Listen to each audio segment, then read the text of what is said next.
ఈ వీడియోలో మనం మిథున రాశి వారికి సెప్టెంబర్ నెల మాస ఫలితాలు పరిశీలిద్దాం. యాజిటీజ్గా మిథున రాశి వారికి ఇప్పుడు ఏర్పడినటువంటి గ్రహాలన్నీ కూడా చాలా అనుకూలంగా ఉండడం జరుగుతుంది.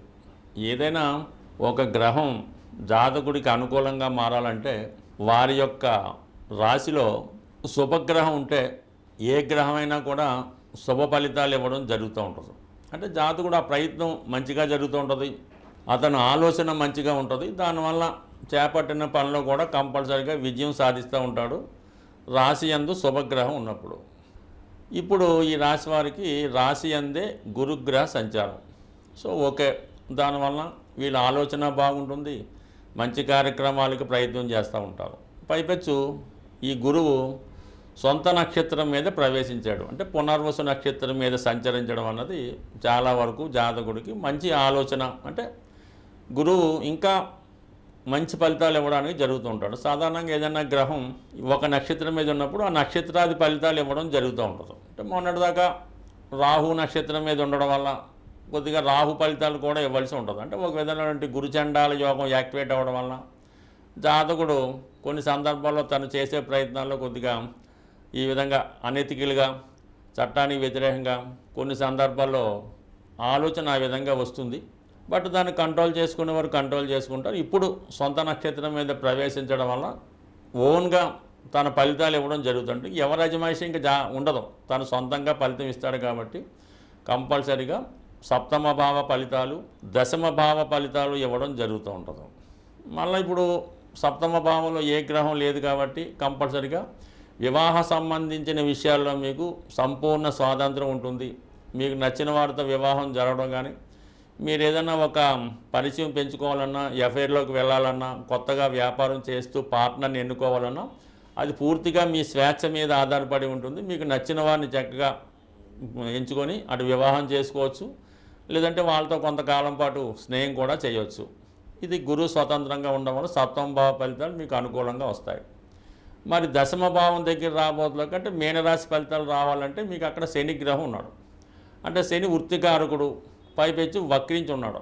ఇప్పుడు దాన్ని బట్టి ఏం చేస్తాడు, మీరు ఏదైనా ఉద్యోగం మారాలి అని ప్రయత్నం చేస్తుంటే ఆ ఉద్యోగ ప్రయత్నాలు కంపల్సరీగా నెరవేరే అవకాశం ఉంటుంది. అలాగే వృత్తిలో చాలా హార్డ్ వర్క్ చేయడం, కొత్త విషయాలు తెలుసుకోవడం చేస్తూ ఉంటారు. దాని తర్వాత ఏంటంటే ప్రస్తుతం ఉన్న ఉద్యోగంతో పాటు ఉన్న ఉద్యోగం ఉండగానే వేరే ఉద్యోగం కోసం ప్రయత్నం చేయడం కానీ, లేదంటే ప్యారలల్గా 2 ఉద్యోగాలు చేయడానికి కూడా ఈ సమయంలో మీకు అవకాశం ఉంటుంది. అంటే కొన్ని సందర్భాల్లో మీడియేటర్గా వర్క్ చేసుకుంటూ మెయిన్గా కూడా మీరు ఉద్యోగపరంగా మీ యొక్క ప్రయత్నాలు చేసుకోవచ్చు. సో ఈ విధంగా గురువు స్వతంత్రంగా మీకు ఫలితాలు ఇవ్వడం జరుగుతూ ఉంది. ఇంకా ధనస్థానంలో శుక్రుడు, అంటే ధనస్థానంలో శుక్రుడు అంటే కుటుంబం చాలా హ్యాపీగా ఉంటారు, ఎక్కువగా ఎంటర్టైన్మెంట్ కార్యక్రమాల్లో పాలు పంచుకుంటారు. అలాగే మీ యొక్క బంధువులు, చుట్టాలు, శ్రేయోభిలాషులు మీ గృహంలో విజిట్ చేస్తారు. ఏదో ఒక సంగీత కార్యక్రమమో, సినిమా కార్యక్రమమో, ఎంటర్టైన్మెంట్ కార్యక్రమంలో పాల్గొనడం జరుగుతూ ఉంటుంది. లేదా మీ కుటుంబంలో ఒకరికి ఏదో ఒక శుభం జరగడం వల్ల వాళ్ళకి ఉద్యోగం రావడమో, పెళ్ళి నిశ్చయం అవడమో, వాళ్ళకి ఏదో బహుమతి రావడమో, లేదంటే స్కూల్లో ఫస్ట్ రావడం, ఇలాంటి కార్యక్రమాలు రావడం వల్ల మీ బంధువులందరూ మిమ్మల్ని అభినందించడం, విలువైనటువంటి గిఫ్ట్లు ఇవ్వడం జరుగుతుంటుంది. మీరు కూడా ఎక్కువ ధనాన్ని ఖర్చు పెట్టడం జరుగుతూ ఉంటుంది. అంటే శుక్రుడు శత్రురాశిలో ఉన్నప్పుడు ప్రతి వాళ్ళకు కూడా ఖర్చు ఎక్కువ అవుతుంటారు. ఈ ఖర్చు ఎక్కువ అంటే వేస్ట్ ఖర్చు అన్నమాట. వేస్ట్ ఖర్చు అంటే ఆ విధంగా ఉంటుంది. ఏదో ఒక హోటల్కి వెళ్ళి ఏదో టిఫిన్ చేయడానికి కామన్గా హైదరాబాద్లో అలాంటి సిటీలో మామూలుగా అయితే 200 అవుతుంది, కానీ దానికి 2000 కూడా ఖర్చు పెట్టి ఈ విధంగా ఖర్చు పెట్టడం జరుగుతూ ఉంటుంది. ఏదన్నా ఫైనాన్స్ విషయంలో జాగ్రత్తగా ఉండడం మంచిది. అయితే సంతోషంతో కూడుకున్నదే కాబట్టి పెద్దగా పర్వాలేదు.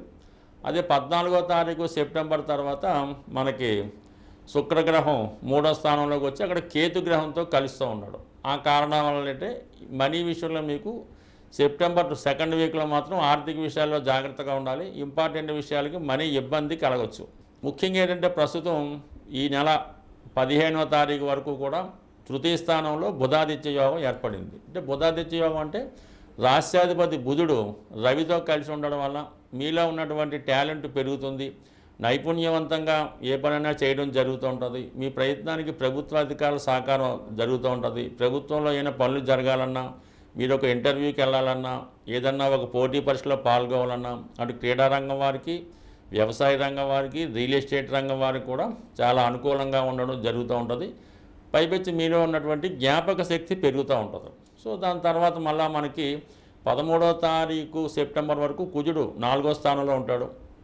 అటు షష్ఠ లాభాధిపతిగా 4వ స్థానంలో ఉండడం వలన స్థిరాస్తి అమ్మాలనే మీ ప్రయత్నాలు వాయిదా పడుతుంటాయి. స్థిరాస్తి సంబంధించిన విషయాలు ఏదో ఒక చికాకులు కనబడుతూ ఉంటాయి. ఆస్తి పంపకాల విషయంలో కానీ, అన్నదమ్ముల విషయంలో కానీ, భార్యాభర్తల విషయంలో కానీ కొద్దిపాటి అభిప్రాయ భేదాలు, ఘర్షణ వాతావరణం ఏర్పడే అవకాశం ఉంది. బట్ 13వ తారీఖు సెప్టెంబర్ తర్వాత చాలా వరకు ఇటువంటి స్థిరాస్తి సంబంధించిన విషయాల్లో ఉన్నటువంటి సమస్యల్ని పరిష్కరించుకోవడం జరుగుతూ ఉంటుంది. అలాగే భూముల మీద, స్థిరాస్తుల మీద రావాల్సినటువంటి ఆదాయం, అంటే మీ అన్నదమ్ముల దగ్గర నుంచి కానీ, పేరెంట్స్ దగ్గర నుంచి కానీ, మీరు ఎవరికైనా ఇల్లు అద్దెకిస్తే వారి నుంచి కానీ, కౌలుకి ఇచ్చుంటే వాటి నుంచి ఇంచుమించుగా మీకు ఈ సెప్టెంబర్ సెకండ్ హాఫ్లో భూములు, స్థిరాస్తుల మీద ఆదాయం లభిస్తూ ఉంది. భూములు అమ్మాలనే ప్రయత్నం నెరవేరుతుంది.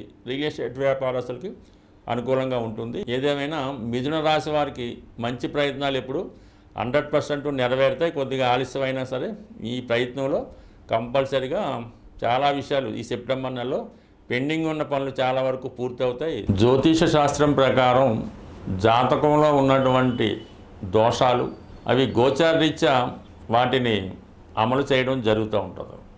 ఇటువంటివే మనకి అష్టమ శని, ఏళ్ళనాటి శని, సర్పదోషం, ఇటువంటి దోషాలు పరిష్కరించుకోవడానికి ప్రతి నెలలో కూడా ఏదో ఒక కొన్ని అవకాశాలు మరి ఆ దేవతలు మనకి అనుగ్రహించడం జరుగుతూ ఉంది. అందులోనే ముఖ్యంగా ఈ మాస శివరాత్రి, సంకష్టాల చతుర్థి లాంటివి ప్రతి నెల రావడం జరుగుతూ ఉంటుంది. అయితే జాతకంలో ఉన్నటువంటి ప్రధాన దోషాలు పితృదోషాలు. ఈ పితృదోషాలు జాతకంలో ఉన్నప్పుడు అవి ఒక కుటుంబం ఉన్నప్పుడు ఆ కుటుంబంలో 4 అన్నదమ్ములు, 4 అక్కచెల్లెలు ఉన్నప్పుడు అందరి మీద దాని ప్రభావం అయితే ఉండదు. ఎవరో కొందరి మీదే ఆ పితృదోష పరిహారం రావడం జరుగుతూ ఉంటుంది. దీనికి కారణం వల్ల రిపీటెడ్గా జరుగుతూ ఉంటాయి. రిపీటెడ్గా అబార్షన్లు అవ్వడం, రిపీటెడ్గా ఇంట్లో ఎవరో ఒకరు దుర్మరణం పాలవడం జరుగుతూ ఉంటుంది. ఒక్కొక్క కుటుంబంలో ఏ సంవత్సరం కూడా ఈ పండగలు చేసుకున్నా లేకుండా ఎవరో ఒకరు కాలం చేయడం అది జరుగుతూ ఉంటుంది. దీనికి ఏర్పడుతున్నటువంటి కారణం ఏంటంటే అది మనకి పితృదోషాల కారణంగా ఈ విధంగా జరుగుతుంటాయి.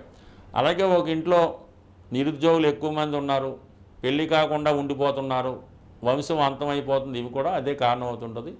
వాటి పరిష్కారానికే ప్రతి సంవత్సరం ఈ మహాలయ పక్షాలని ఈ భాద్రపద మాసంలో ఇంచుమించుగా 15 రోజుల పాటు రావడం జరుగుతూ ఉంటుంది.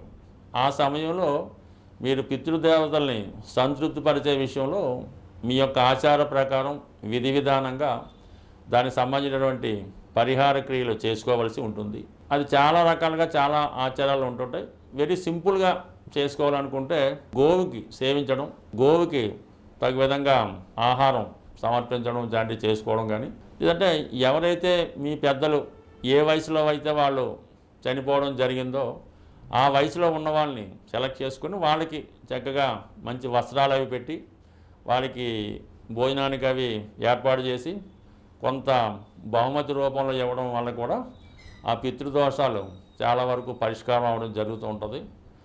మామూలుగా పుష్కరాలయ వచ్చినప్పుడు అది వేరే సంగతి. కానీ ఈ మహాలయ పక్షాల్లో కంపల్సరిగా మీ పితృదేవతలను తలుచుకొని ఏదో 10 మందికి అన్నదానం చేయడం వల్ల, వారికి సేవ చేయడం వల్ల, బహుమతులు ఇవ్వడం వల్ల, ఏదన్నా దానం చేయడం వల్ల ఇది పరిహారం అవుతుంది. అంటే మీరు చాలామంది నమ్మకం ఉండదు, అసలు పితృదోషానికి దీనికి సంబంధం ఏముంటుందండి, మేము పెళ్ళి అవ్వడానికి దానికి సంబంధం అంటూ ఉంటారు.